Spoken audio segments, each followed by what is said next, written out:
সবাইকে ধন্যবাদ আমার আবহাওয়ার খবর দিকে লক্ষ্য রাখার জন্য। আজকে যে ভিডিওটা দেখছেন সেটা আজকেরই কুয়াশা মাখা সকালের ছবি যখন চেম্বার যাচ্ছিলাম। অসম্ভব কুয়াশা ছিল সকালবেলায় আজকে প্রত্যেকটা এলাকাতেই দক্ষিণবঙ্গের, এবং সেই কুয়াশা কিন্তু প্রায় দুপুর গড়িয়ে গিয়েছিল পরিষ্কার হতে, এবং দুপুরের পর হয়তো কিছুটা সূর্যের দেখা মিলেছিল আজকে দক্ষিণবঙ্গে। এবং যেটা বলেছিলাম কালকে যে সকালের দিকে কুয়াশা থাকবেই, তাই কিন্তু ঘটেছিল। আগাজ আবহাওয়া মোটামুটি দক্ষিণবঙ্গের প্রায় প্রত্যেকটা জেলাতেই। চলুন শুরু করি। আগামীকাল এই কুয়াশা মাখা সকাল থাকবে না কি হতে চলেছে আগামীকাল, চলুন সে নিয়ে বিস্তারিত বলি। আগামীকাল সকালের দিকে কিন্তু আজকের মতো কুয়াশা না পেলেও কিন্তু কালকেও কুয়াশাচ্ছন্ন আকাশই থাকবে সকালবেলায়। একদম রোদ ঝলমলে আকাশ সকাল কিন্তু পাবেন না। তবে আজকের মতো যে বীভৎস একটা কুয়াশাচ্ছন্ন আকাশ ছিল সেটা কিন্তু আজ থাকছে না, কালকে থাকবে না। কালকে কিন্তু মোটামুটিভাবে 10টার মধ্যেই আকাশ আস্তে আস্তে পরিষ্কার হতে শুরু করবে, এবং বেলা বাড়লে কিন্তু আকাশ একদম পরিষ্কার হয়ে একদম কুয়াশা মুক্ত আকাশ দেখতে পাবেন। এবং তার সঙ্গে সঙ্গে কিন্তু যত দুপুর গড়াবে তত কিন্তু গরমের প্রবণতা কিন্তু বাড়বে পুরো দক্ষিণবঙ্গ জুড়েই। ফলে এটুকু বলতে পারি, কালকে কিন্তু সকালের দিকে কুয়াশাচ্ছন্ন আকাশ, বেলা বাড়লে আকাশ আস্তে আস্তে পরিষ্কার হবে, এবং যত দুপুর গড়াবে তত কিন্তু গরমের একটা অনুভূতি থাকবে। কিন্তু বিকেল হলে বা সন্ধে হলেই কিন্তু ঠান্ডার আমেজ আস্তে আস্তে ফিরে পাবে পুরো দক্ষিণবঙ্গ। তবে কনকনানি ঠান্ডা পড়ার সম্ভাবনা আপাতত নেই কালকেও, এবং বৃষ্টির সম্ভাবনাও কিন্তু কালকে দক্ষিণবঙ্গের কোনো জেলাতেই নেই। ফলে এটুকু বলতে পারি, কালকে কিন্তু আবহাওয়া মোটার উপর ভালোই থাকবে, শুধু সকালে কুয়াশা ছাড়া।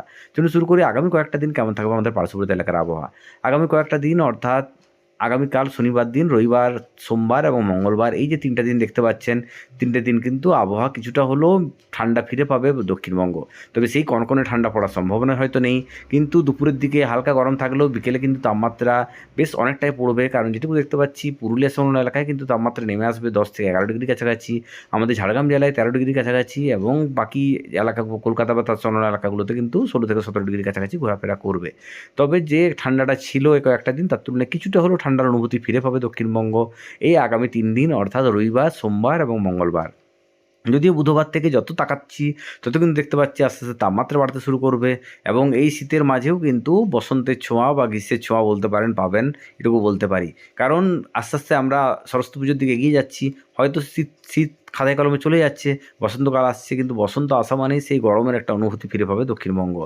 অলরেডি আজকে দেখুন আকাশের আমাদের আকাশে বলবো না, প্রকৃতিতে কিন্তু গাছগুলো যে দেখতে পাচ্ছেন, শাল গাছগুলো দেখুন আস্তে আস্তে পাতা ঝরার সময় চলে এসেছে, অর্থাৎ প্রকৃতি বলেই দিচ্ছে বসন্তকাল আসছে শীত পেরিয়ে। ফলে এই পাতা ঝরার দিন, তার সঙ্গে সঙ্গে কদিন পরেই পুরুলিয়ার পলাশ, সে নিয়ে কিন্তু একটা বেশ আনন্দের একটা পরিবেশ, বা তার সঙ্গে সঙ্গে দোল তো আছে, একটা আনন্দের পরিবেশ ফিরে আসবে দক্ষিণবঙ্গে। সেই আনন্দ পরিবেশ ধরেই কিন্তু আবারও গরম পড়বে পুরো দক্ষিণবঙ্গ জুড়েই। আর কয়েকটা দিন অপেক্ষা, তারপরেই কিন্তু সেই অসম্ভব গরম পেতে চলেছি আমরা। আগের মধ্যে চললাম, সবাই ভালো থাকবেন, সুস্থ থাকবেন, আর আমার আবহাওয়ার খবরের দিকে লক্ষ্য রাখবেন। সবাইকে আজকের মতো শুভরাত্রি।